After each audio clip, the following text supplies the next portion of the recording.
Halo, assalamualaikum teman-teman. Selamat datang di channelku.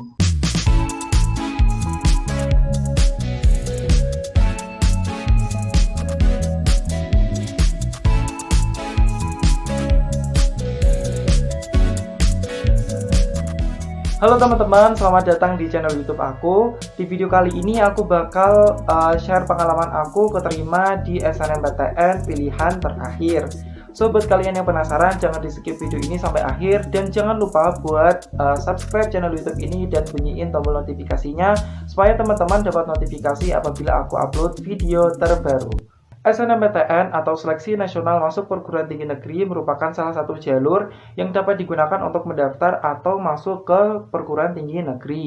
Nah, untuk salah satu jalur lainnya itu ada SBMPTN, ada ujian mandiri atau UN. SNMPTN sendiri memiliki beberapa kelebihan dibanding dengan jalur-jalur lainnya, yaitu diantaranya SNMPTN tidak membutuhkan biaya pendaftaran. Lalu SNMPTN sendiri tidak membutuhkan pemberkasan seperti SBMPTN dan UN, dikarenakan SNMPTN ini tinggal input berkas-berkasnya itu di website seperti itu, dan SNMPTN juga dalam seleksinya tidak perlu tes tertulis ataupun tes berbasis komputer, jadi kita tinggal input nilai rapot kita aja dari semester 1 sampai semester 5, lalu kemudian prestasi akademik maupun non-akademik kita yang ditujukan dengan sertifikat ataupun piagam ya.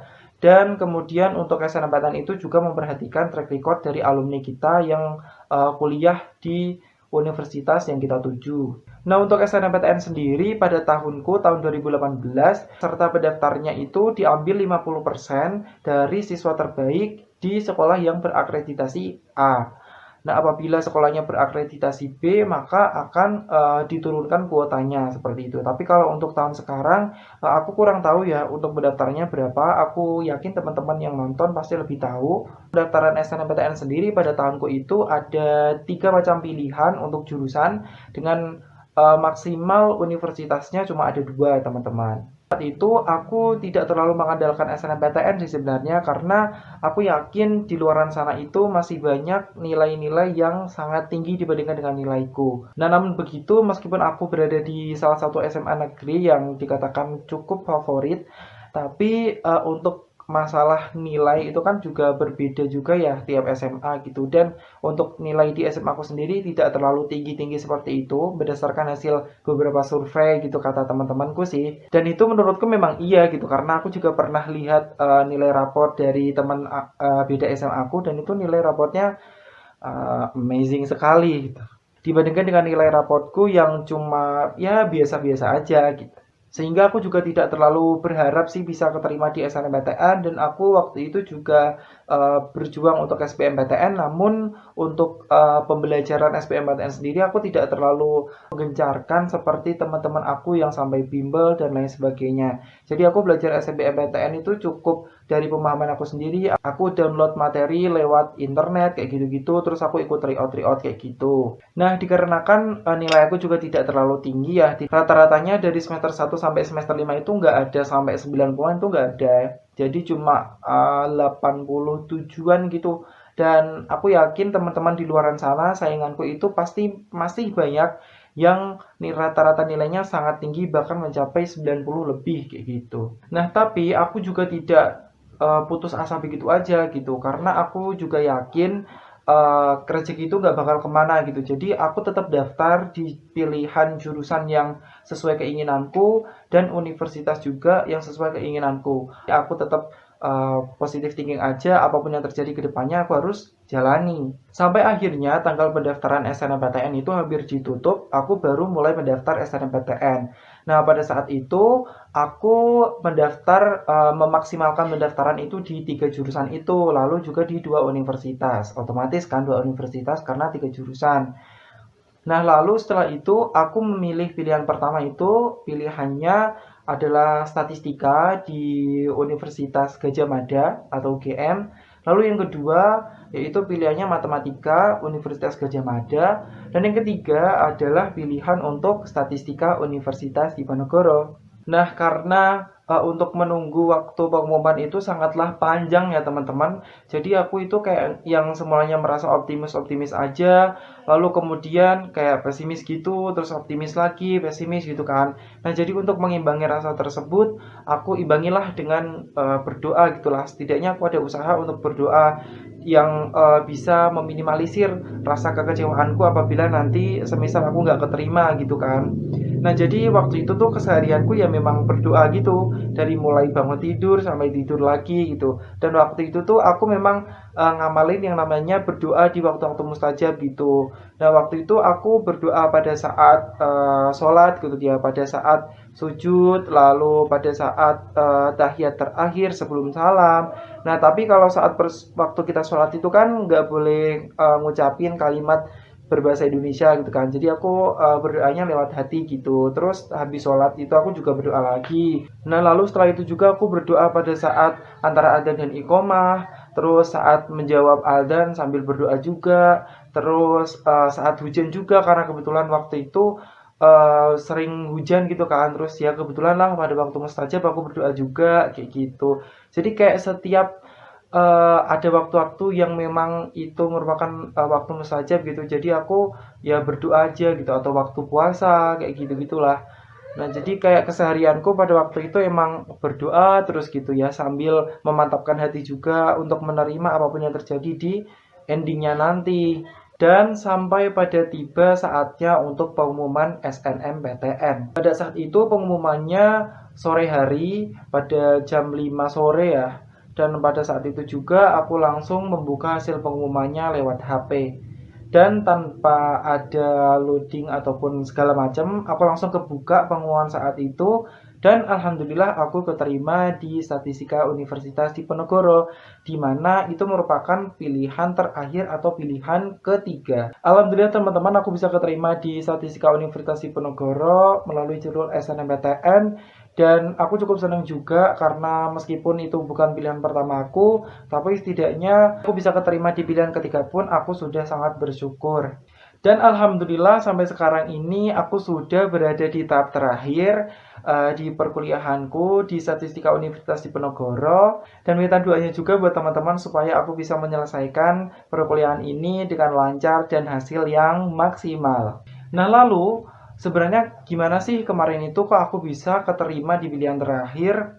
Bahkan nilaiku itu cuma nilai yang ya nggak begitu tinggi gitulah ya, cukup gitu kah. Dan kenapa bisa keterima gitu di pilihan yang terakhir. Nah, ternyata nih ada juga teman aku yang dari kabupaten yang sama, namun sekolahnya berbeda gitu. Dia ada di SMA berbeda dan juga SMA favorit gitu. Dan pada saat itu juga dia itu mendaftar di jurusan yang sama dengan aku. Bahkan dia itu di pilihan pertama untuk statistika Universitas Diponegoronya.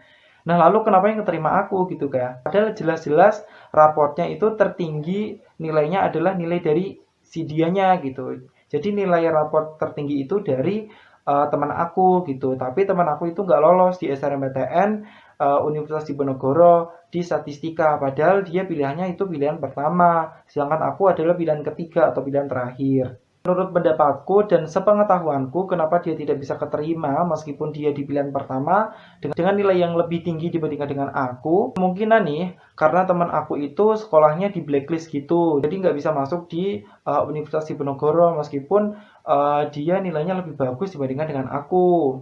Terus untuk kemungkinan kedua, karena dia sudah di blacklist, jadi otomatis alumni-alumninya itu tidak terlalu diperhitungkan atau track record dari alumninya itu tidak terlalu diperhitungkan di pendaftaran SNMPTN gitu. Meskipun menurut sepengetahuanku juga track record untuk alumni dari SMA-nya temanku sama SMA aku itu ya kurang lebih sama lah untuk di Universitas Diponegoro atau di Undip sendiri. Namun di sini itu Undip lebih memilih aku meskipun aku memilih di pilihan yang ketiga. Nah, padahal kuota untuk keterima di pilihan ketiga itu sangatlah sedikit.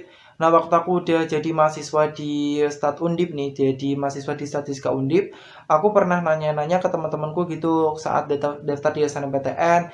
Nah, mereka itu rata-rata ada di pilihan satu gitu, atau ada di pilihan pertama.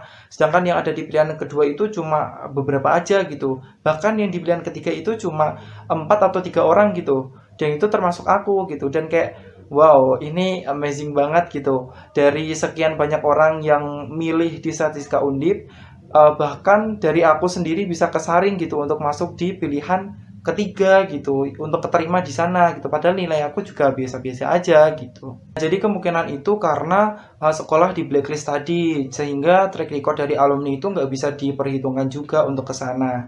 Nah, lalu untuk yang kemungkinan selanjutnya itu karena track record alumniku juga untuk di Undip itu sudah cukup bagus gitu, meskipun di statistika sendiri belum ada di statistika yang dari alumni SMA aku gitu, setahu aku ya. Jadi baru aku aja yang masuk ke statistika Undip pada saat itu kayak gitu. Dan ada juga faktor lainnya yang mungkin bisa mendukung aku bisa keterima di Statistika Universitas Diponegoro pada saat itu, karena aku juga melampirkan sertifikat untuk prestasi akademik meskipun itu cuma tingkat kabupaten, dan aku juga melampirkan sertifikat tingkat nasional meskipun itu cuma jadi finalis gitu. Jadi aku maksimalkan aja gitu sertifikat yang aku punya, aku taruh aja semuanya di situ yang terbaik menurutku. Nah, terus aku taruh aja di situ lampirkan, entah terhitung atau enggak, yang penting aku lampirkan aja gitu. Nah, jadi buat teman-teman yang punya sertifikat untuk prestasi akademik maupun non akademik, teman-teman bisa langsung lampirin aja di sana gitu. Mungkin dari sertifikat itu bisa nambah-nambah nilai teman-teman bisa keterima di SNMPTN meskipun itu di pilihan terakhir. Dan menurut aku yang paling banget berpengaruh di antara sekian banyaknya itu adalah nilai kalian, lalu track record alumni gitu. Kalau nilai aku dan prestasi aku dibandingkan dengan teman-teman, aku yakin itu pasti udah kalah lah kayak gitu. Karena ya prestasi cuma kayak gitu aja, nilai juga pas-pasan. Tapi yang mungkin yang menurut aku sangat menyumbang banyak ini adalah dari track record alumni.